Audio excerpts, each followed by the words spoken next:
Hi, and welcome to the daily reading for March 4th.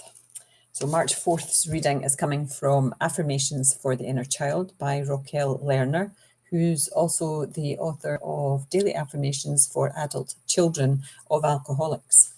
So March 4th's reading is titled Needs, and the subtitle is I Cultivate the Needs of My Inner Child. In nature, seeds can survive cold winters or long, dry seasons. Ancient seeds have sprouted and flowered when thawed out and watered.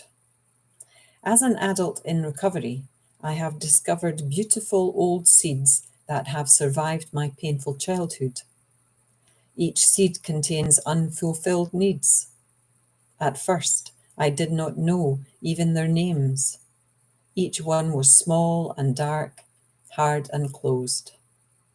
During my early days of recovery, the seeds began to sprout, and I could differentiate a feelings seed from a physical seed, a thinking seed from a spiritual seed. Daily, as I tenderly care for my garden, I am fully aware that my inner child too needs structure and loving nourishment.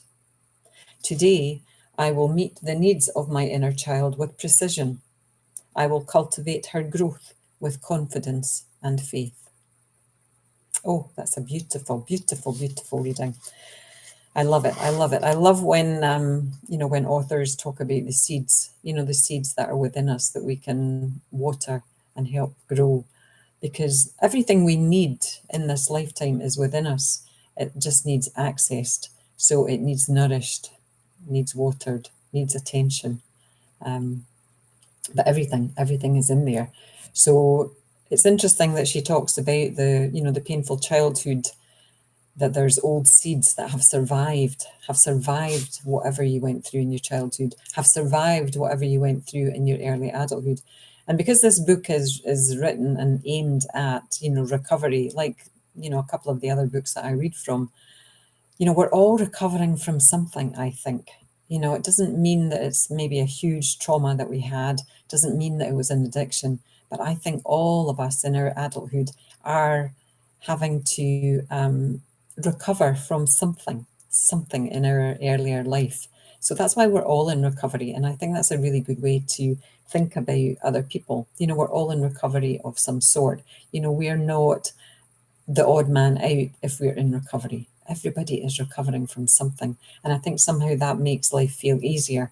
It makes us feel less alone. It makes us feel less judgmental of ourselves if we think of everyone recovering from whatever it is they need to recover from. But I do love this seeds. And I love that she says, during the early days of recovery. So for me, that's my spirituality, my spiritual quest, my spiritual exploration, my emotional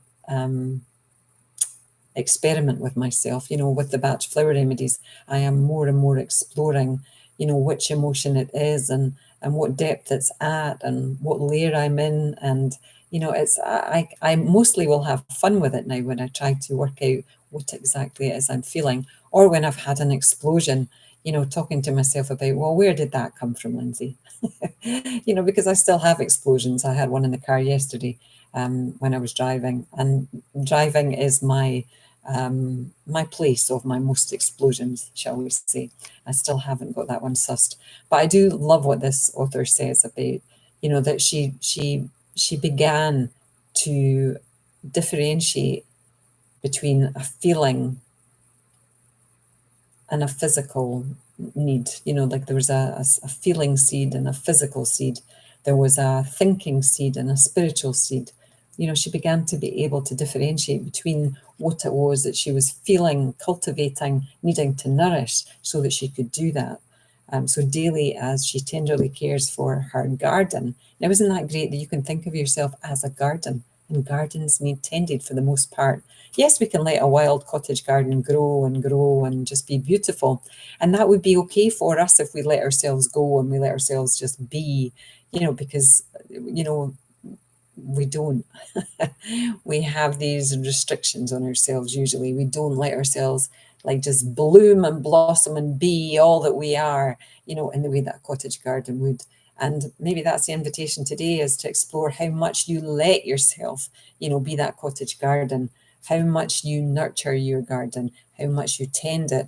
Do you put it in little boxes and it has to be a certain way, and you get disappointed if you don't get the crop that you want or the blossoms that you want?